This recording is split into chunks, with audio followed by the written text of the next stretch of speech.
Assalamualaikum warahmatullahi wabarakatuh.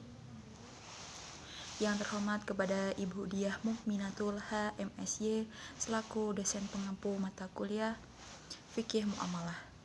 Pertama-tama marilah kita panjatkan puja dan puji syukur kita atas kehadirat Allah Subhanahu wa taala yang telah memberikan rahmat dan hidayahnya sehingga kita dapat diberikan kesehatan. Dan tidak lupa sholawat serta salam kita curahkan kepada junjungan kita Nabi Muhammad SAW.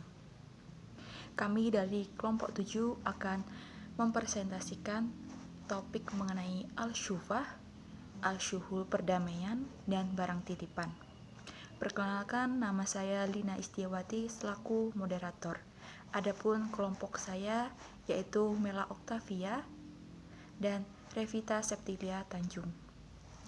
Baiklah teman-teman, langsung saja kita mulai ke sesi pertama adalah pembukaan.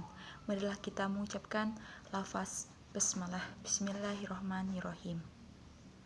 Selanjutnya adalah penyampaian materi yang akan disampaikan oleh pemateri pertama oleh saya dari Mela Oktavia. Waktu dan tempat saya persilahkan.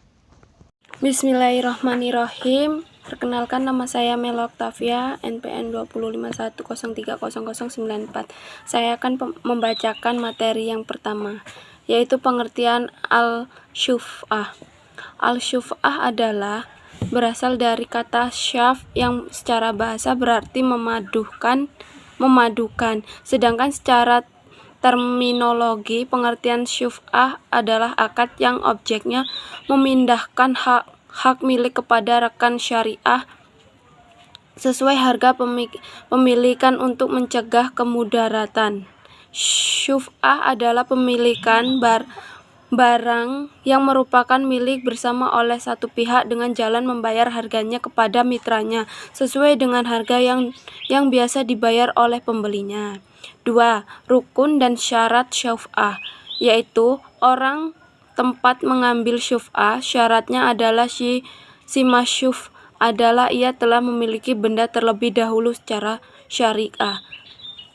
Yang pertama masyuf, yang kedua syafi'i, yang ketiga masyfuf minhu. 3. Perwarisan syuf'ah.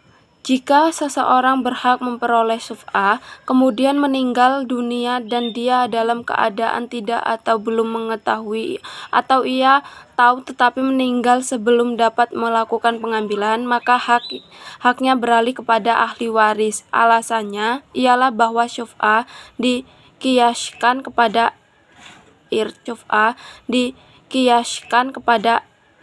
irts. 4. Tindakan pembeli. Tindakan pembeli terhadap harta sebelum Syafi'i menerima syuf'ah dinyatakan sah karena 4. Tindakan pembeli. Tindakan pembeli terhadap harta sebelum Syafi'i menerima syuf'ah dinyatakan sah karena ia bertindak terhadap miliknya. Jika suatu ketika pembeli menjualnya kepada orang lain, Syafi'i berhak melakukan syuf'ah terhadap salah satu dari dua penjualan. Dan jika pembeli menggibahkan, mewakafkannya, menyedekahkannya, atau sejenisnya, Syafi'i kehilangan hak syuf'ahnya sebab pemilikan barang tersebut tanpa ganti. B. Perdamaian atau al-sulh. Pengertian al-sulh.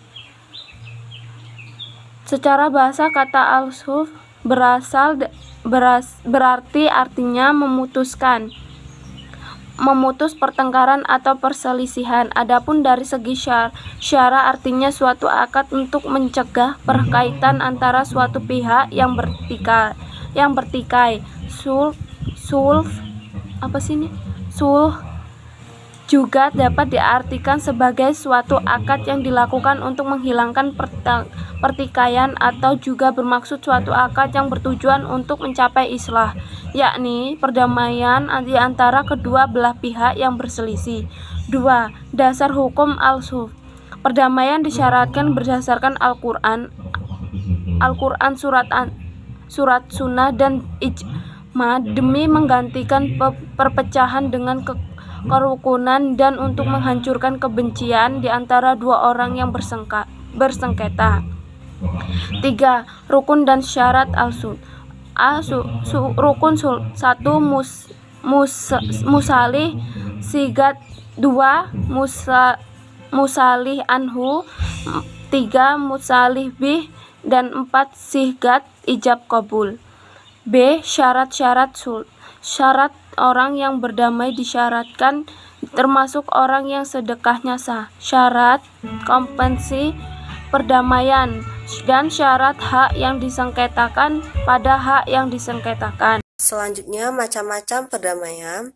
1. Perdamaian antara muslim dengan kafir. 2. Perdamaian antara kepala negara dengan pemberontak. 3. Perdamaian antara suami dan istri. 4. Perdamaian dalam muamalat.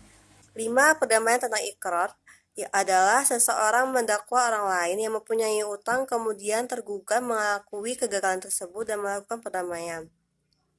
6. Damai tentang ingkar dan sukut. Damai tentang ingkar adalah seseorang menggugat orang lain tentang suatu materi dan tergugat menolak gugatan tersebut dan kemudian mereka berdamai. Sedangkan damai tentang sukut adalah seseorang menggugat orang lain kemudian tergugat berdiam diri, tidak mengakui dan tidak juga mengingkari.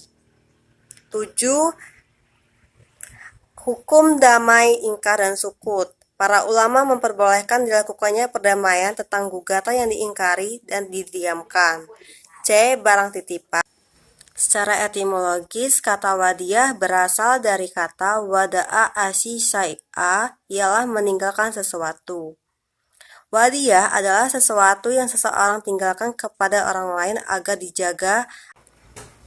Syarat dan rukun al-wadiyah terbagi menjadi 4. 1. Orang yang menitipkan syaratnya balik, berakal, dapat dipercaya. 2. Orang yang menerima titipan syaratnya balik, berakal, dan dapat dipercaya. 3. Barang yang dititipkan syaratnya barangnya adalah barang atau benda yang berwujud. 4. Ijab dan qabul wadiyah syaratnya dimengerti oleh kedua belah pihak. Hukum menerima benda titipan dijelaskan oleh Suhendi bahwa hukum menerima barang titipan ada 4 macam, yaitu sunat, haram, wajib, dan makruh. 5. Rusaknya dan hilangnya benda titipan.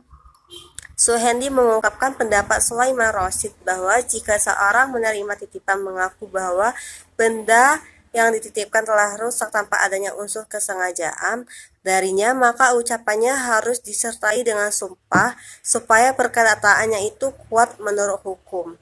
Pemaparan materi dari saya, terima kasih. Terima kasih atas pemateri kedua. Demikian tadi presentasi dari kelompok kami. Marilah kita mengucapkan alhamdulillahirabbil alamin.